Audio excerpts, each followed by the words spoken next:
Assalamualaikum warahmatullahi wabarakatuh. Perkenalkan, nama saya Yusuf Alamsyah dari Stikes Dharma Wisada Bandung, penjurusan Kesehatan Masyarakat. Di sini saya akan mempresentasikan hasil tugas saya mata kuliah pengelolaan sampah dan limbah.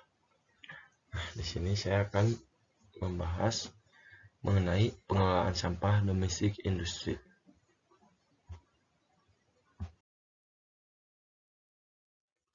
Pengertian sampah sendiri adalah hasil kegiatan manusia yang dibuang karena tidak berguna, sehingga tidak semua benda padat yang tidak digunakan dan dibuang disebut sampah.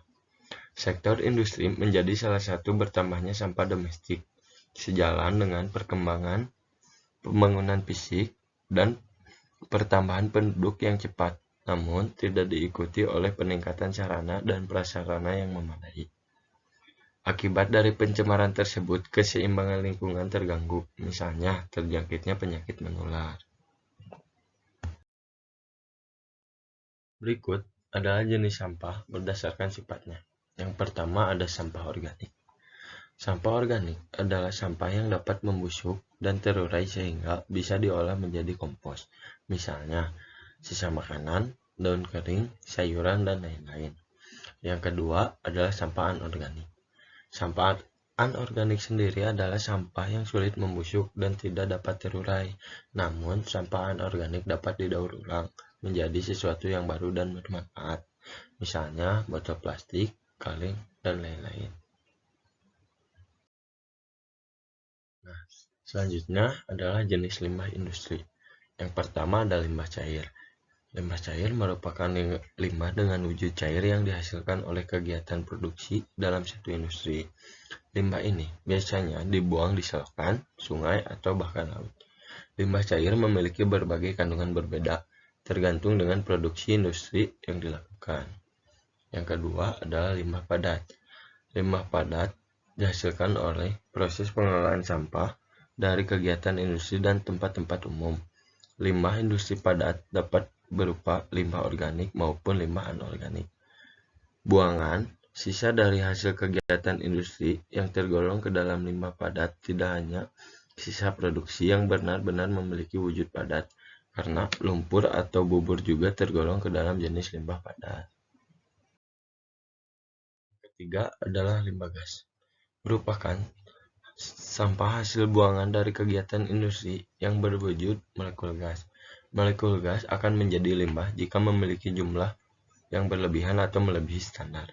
Limbah ini akan menyebabkan pencemaran udara yang akan memberikan dampak buruk bagi makhluk hidup jika tidak ditangani dengan baik. Dan yang keempat atau yang terakhir adalah limbah B3 atau bahan berbahaya dan beracun. Limbah B3 merupakan salah satu jenis limbah industri yang memiliki kandungan berbahaya dan beracun. Limbah B3 perlu ditangani secara khusus karena memiliki kandungan zat beracun yang cukup tinggi. Berikutnya, tinjauan umum pengelolaan sampah domestik industri. Sampah industri merupakan material sisa atau material yang sudah tidak terpakai lagi, yang berasal dari kegiatan industri. Sampah industri ini limbah yang dapat mencemari lingkungan. Limbah industri merupakan sisa atau buangan yang berasal dari suatu kegiatan industri. Dengan kata lain, limbah industri adalah limbah yang dihasilkan dari kegiatan produksi industri. Limbah ini memiliki berbagai jenis, tergantung produk industri yang dihasilkan. Contohnya adalah industri tekstil yang tidak hanya memiliki limbah berupa sisa potongan material, tetapi juga terdapat jenis limbah lain berupa air buangan dari pewarna kain yang digunakan. Berikut adalah dampak dari limbah industri. Yang pertama, bahaya limbah industri pada air. Pembuangan limbah industri secara ilegal di daerah perairan merupakan salah satu penyebab utama dari pencemaran air. Pembuangan limbah di laut atau sungai akan merusak atau bahkan membunuh kehidupan yang terdapat di dalamnya.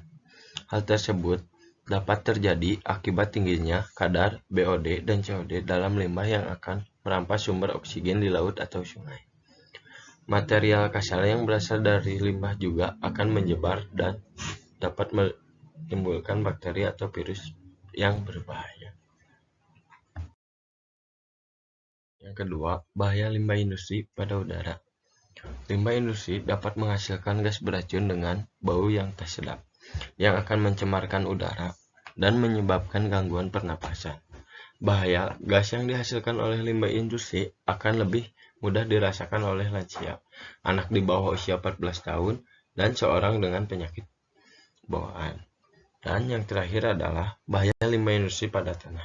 Limbah industri yang dibuang sembarangan di permukaan tanah atau dikubur dalam tanah dapat merusak kesuburan tanah sehingga mengganggu produktivitas tanaman.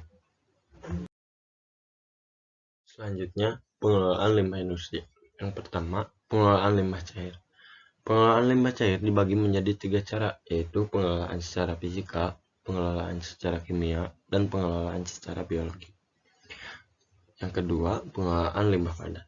Limbah padat juga dapat dikelola dengan cara insinerasi, yaitu proses pembakaran limbah berbahan organik. Proses pengelolaan ini juga dikenal sebagai pengelolaan termal. Ketiga, pengelolaan limbah gas. Salah satu cara yang dapat dilakukan dalam pengelolaan limbah gas adalah dengan mengurangi jumlah gas yang dibuang melalui metode desulfuriasi menggunakan filter basah.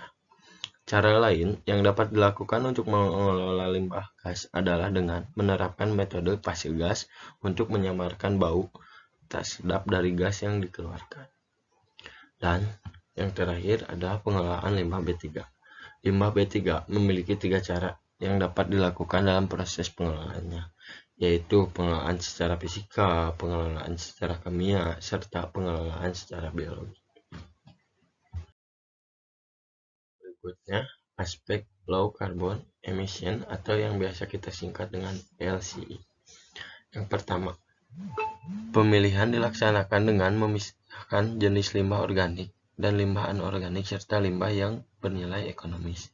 Dilakukan dari awal dengan menyediakan tong sampah yang berbeda sesuai dengan jenisnya dan dilapisi dengan plastik warna bening atau putih. Yang kedua, dilakukan pencatatan volume untuk jenis sampah organik dan anorganik, sampah yang akan didaur ulang atau digunakan kembali. Yang ketiga, sampah yang bernilai ekonomis dikirim ke TPS terpisah sampah organik maupun anorganik. Yang keempat, dilarang melakukan pengumpulan limbah yang dapat dimanfaatkan atau diolah kembali hanya untuk keperluan sebagai bahan baku atau kemasan pemalsuan produk barang tertentu oleh pihak luar.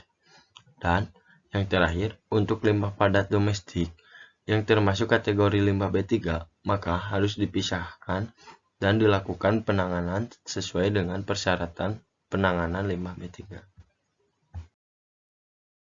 Tadi yang saya bacakan di sini ada kesimpulan dan saran.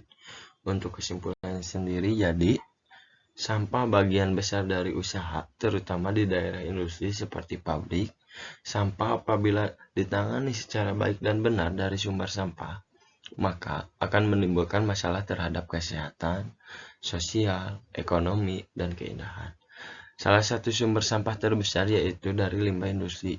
Jika tidak ditangani dengan baik, akan menjadi masalah yang sangat besar bagi kehidupan.